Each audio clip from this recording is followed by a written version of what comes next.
Dumulog sa Korte Suprema ang ilang vlogger na inimbitahan pero hindi dumalo sa pagdinig ng Tri-Committee sa Kamara ukol sa fake news. Hiling nila sa Supreme Court, itigil ang pagdinig dahil hindi raw ito in aid of legislation. Una nang sinabi ng komite na layo ng pagdinig na bumuo ng batas laban sa nagpapakalat ng maling impormasyon online at paninira umano sa Pilipinas ng mga pro-China vlogger. May unang balita, si Tina Panganiban Perez. And determination of Unang pagdinig ito ng Tri-Committee ng Kamara na ang layunin ay tutukan ang matagal na raw problema ng pagkalat ng pekeng impormasyon online.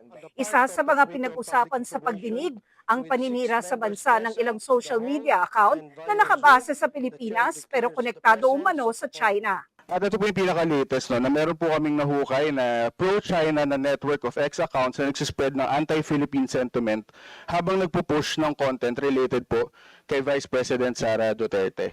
Inihinga namin ng pahayag si Vice President Sara Duterte ukol dito. Ang tanong ni TRICOM Co-Chairperson Representative Dan Fernandez, mismong ang pag-iit ng ating pagmamay-ari ng West Philippine Sea ay apektado sa paglaganap ng kasinungalingan sa SOCMED. Ang mga Pinoy na trolls naman na nagpapalaganap ng maling impormasyon tungkol dito, pwede ba nating ituring bilang mga traidor ng bayan? pero sa 41 vlogger na inimbitahan sa pagdinig, 3 lang ang sumipot. Ang ilang vlogger nagsabing nasa ibang bansa sila. I am referring to AKA Joe Divivri. Dito minura niya ako, at ang sabi niya, panay kabobohan sa quad. Sayang kuryente sa'yo. Sa kanya. Respectfully, Elizabeth Joey Cruz. Hirap sa'yo nagmumura ka nang dyan na wala kaming kalaban-laban. Humarap ka dito. Dito. Bibigyan siya ng show cause order, pati na ang ibang vlogger na hindi dumalo. Kabilang dyan ang abogado at dating Press Secretary Trixie Angeles na gusto raw ipadisbar ng TRICOM. Ito pong hearing na ito ay hindi para kitilin o isuppress yung freedom of speech nila. Ang layunin po natin dito ay gawan ng pulisiya ang paggamit ng social media platforms.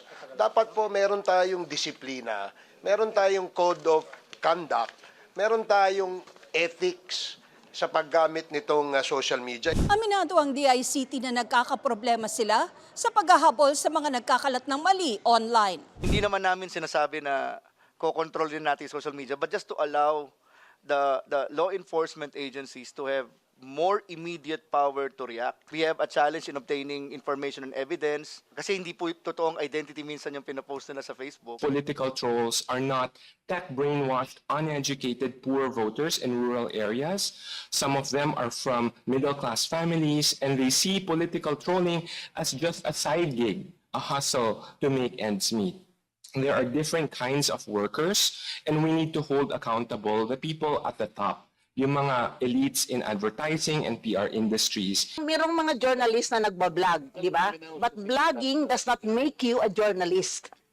Yun kasi as a journalist kasi, we adhere to the core values of journalism, which are truthfulness, fairness. Dito ba sa social media vlogging, naniniwala kayo na kailangan natin lagyan ng code of conduct or at least man lang merong ethical standards? Dapat. Hiniling naman sa Korte Suprema ng ilang di sumipot sa House hearing kontra fake news na ipatigil ang anilay pagbabanta sa kanilang freedom of speech, gaya ng pamimilit sa kanilang pumunta sa hearing.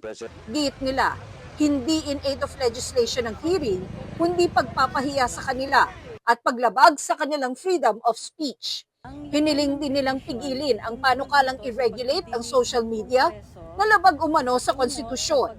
Anila hindi naman sila dapat ihanay sa mga mamamahayag dahil hindi naman balita ang kanilang inilalabas, kundi opinyon. Ang abogadong pinapadisbar ng komite, handa raw sumagot. Pinapipigilan namin sila na ituloy ang hearing, itigil yung panakot nila sa aming mga nagsasalita sa social media. At tapusin na ito. Ang proposed legislation po, sinasabi nila, regulatory framework for social media. Ito ang unang balita. Tina Panganiban Perez para sa GMA Integrated News. Igan, mauna ka sa mga balita, mag-subscribe na sa GMA Integrated News sa YouTube para sa iba't ibang ulat sa ating bansa.